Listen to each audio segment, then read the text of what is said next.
Under koloniseringen kom stormagter som England og Frankrig til Afrika. Her fandt de råstoffer, som de tog med hjem til deres eget land.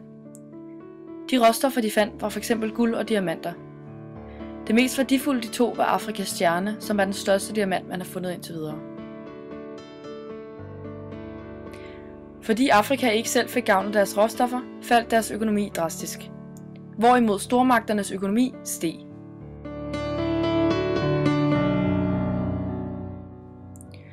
Her ser vi Tao. Taos landsby er blevet til en koloni ejet af englændere. Tao har fået at vide af englænderne, at han kun skal dyrke bananer, da der er stor efterspørgsel i England. Derfor ved Tao kun, hvordan man dyrker bananer.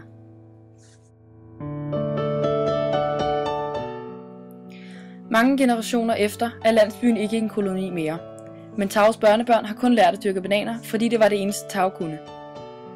Taos børnebørn bliver nødt til at sænke prisen på deres bananer, da efterspørgselen ikke er lige så høj mere, og mange andre lande også dyrker dem.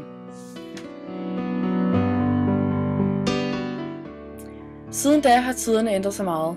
En klog mand har fundet på at udlåne meget små beløb til fattige afrikanere, så de har råd til f.eks. en ko. På den måde kan de få deres egen lille produktion og måske tjene på det. Hvorefter de er et skridt nærmere på vejen ud af fattigdom.